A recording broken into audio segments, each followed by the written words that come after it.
Awesome.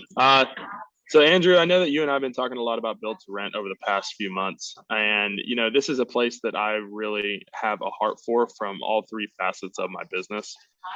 So we'll talk about first investors. Investors really should look at build to rent from two different facets. One of them being the return facet, one of them being the impact facet. Um, and they're really kind of interchangeable between investors, residents, and the community at large. So the real benefit for build to rent for investors is that your money goes further as we develop.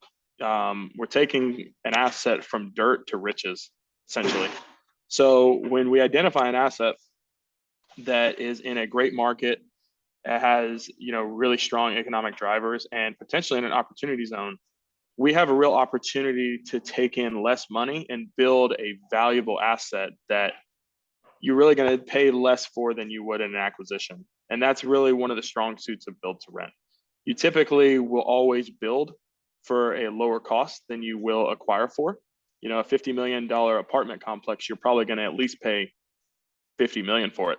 So to build a $50 million apartment complex, you probably paid 29 to 35 million to build it. So the spreads are a lot larger there. So those are some of the pros. They have a strong cash flow play as the capex is really, really low on them. It's brand new asset, brand new, homes, interiors, infrastructure. There's really not a lot of maintenance except for just ongoing scheduled maintenance. Some of the cons to it, obviously, there's pros and cons with every asset class, but you're really going to have an upfront strong IRR play. So you should never come into a development, whether it's an apartment complex, whether it's a build to rent, any kind of development, expecting cash flow day one. It's just not going to happen. Just common sense feasibility. It cannot happen. You cannot collect cash from dirt. But what you can expect is a high internal rate of return. So for example, our Foley deal, we're looking at between 18 and 23% IRR on this asset over all three phases. So as we go through the infrastructure phases and we start putting roads, curb and gutter, electrical, plumbing, all of that, we are steadily, incrementally increasing the value of the asset. And it's not just the value of the asset for us, it's for our investors, our residents that are going to be there, and the community. The community really wants to see single family housing. They like to see developments that are not giant apartment complexes sticking up out of the ground. You have a home-like feel within the community, and it really provides a lot of value just to that area. And then what happens is I call it hockey stick returns. And essentially, as you get through the infrastructure phase where you've laid down your roads, you've laid down all your utilities, your electrical, you start building houses in tranches. And, we'll say, just for example, we do 10 houses in one tranche. We get those built, and then at the second tranche of housing, we'll do it at a separate plot in the development. That way you have as little construction disturbance to your residents as possible. It just provides a good experience for them. And then what we do is we start leasing those up. And then you have small cash flow coming in.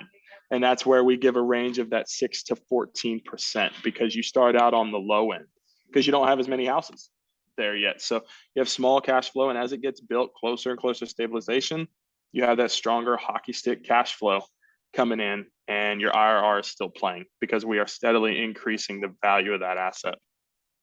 Then we look to go into a stabilized long-term fixed rate debt solution that ideally creates a really, really strong capital event where we're able to give investors back their capital, yet they stay in the deal for the term of that asset. So the cool thing about our Foley deal is that it is in an opportunity zone.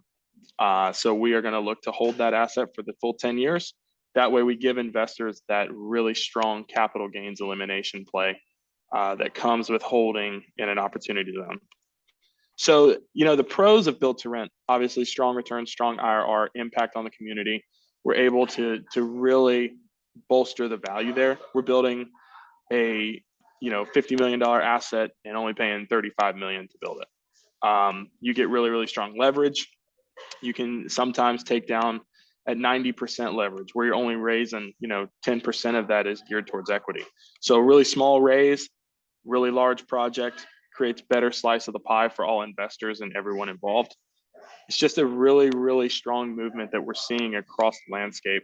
And when you can get in an opportunity zone like we have as well, it just really bolsters the impact on investors, residents, and the community at large.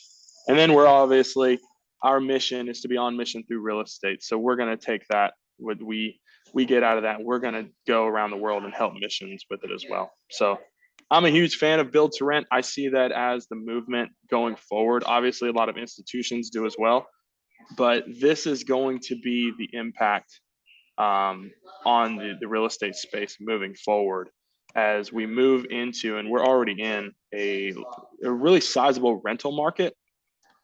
You can't really tell people that they need to rent and then also tell them what they have to rent. You know, I'm a firm believer as if you give consumers what they want, you'll always have cash flow. You'll always have revenue.